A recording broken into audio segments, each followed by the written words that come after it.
Okay, Sarah, let's go through the work. I'm in preview here. Oh yeah, that'll work. Okay. Okay, so I've got the back of the poster here and the front of the poster here. Now, I want to mention something before I get started. As I say, I have the back of the poster on this side and the front of the poster over here. So what I'm getting at is this is not a multi-page file. It's multiple files. So whenever you're in presentation about ready to present your work to somebody, whether it be a potential employer or an instructor or a potential client or whatever the case may be, you always want to take your multi-page files and combine them into take your multi-document files and combine them into a multi-page file. In other words, this should just be a front and a back in a PDF. And how do you do that? All you do is just go right into InDesign. I'm not real sure how or what program you use to design the piece, but if you didn't design it in InDesign, all you have to do is take this whole page and place it in InDesign. Start a 2-page 11 by 7 or 17 by 11 InDesign file, place the work there, and then export that out to PDF. If this is an InDesign file to start with, then all you do is just export to PDF, and make sure that both pages are included in the PDF. So that's pretty important. Okay, let's take a look at the cover. Ernest Hemingway, Courage is Grace Under Fire. I mentioned this in your last iteration, but the leading here between these two lines is just too large. It looks like it's two separate elements.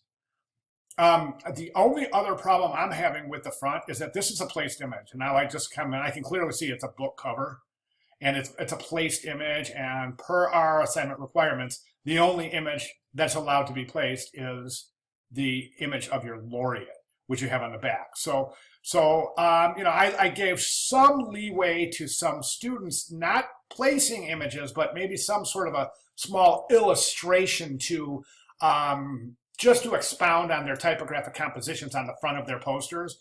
And if you see, there's no images at all, no illustrations being placed, but some illustrative characteristics here and there. Okay, an example of that would be Janelle's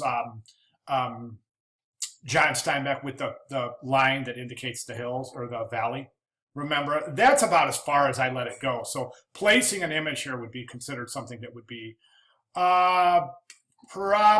definitely be considered not included in the project requirements. Let's go ahead and jump over to the back of the poster. Now, the back of the poster, I think, is something that is really, really got too much going on.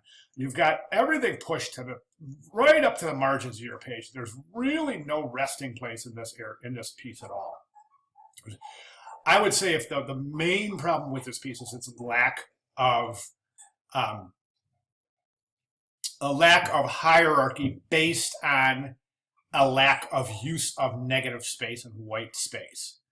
Okay, I think that the type itself is really difficult to read. It's really very difficult to read. Number one, because it's let me see. Well, boy, I can't. Yeah, I can't zoom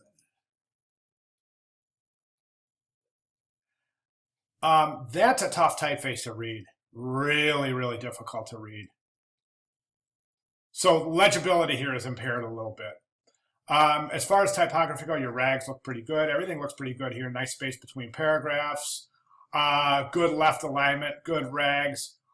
Over here, though, that's a widow right there. That's a widow right there.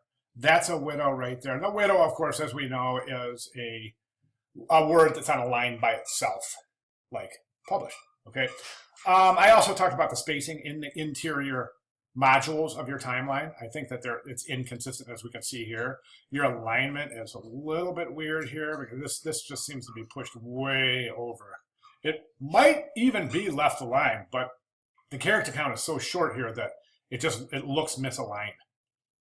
Other than that, again, you've got a placed image on the back here. That's a book cover back there. So technically, and I don't want to scare you here. I'm not going to dock you for this, but I just want you to know, technically that would be considered plagiarism, Sarah, because you have not cited that you have placed that image. So the assumption here is that you are claiming that image as your own. I'm not saying you are. I'm just saying that in terms of graphic design, using an image and not crediting it would be synonymous to claiming that image as your own. And we can clearly see that's a Penguin book cover. So, all right, those would be my my comments. And if you have any questions, please feel free to get with me. Great class. Thanks for all your effort and time and hard work. I appreciate it. And if I can help you in the future, please feel free to let me know. We've been in classes before, and we'll probably be in classes again. But if you need help, let me know. All right. Thanks, sir.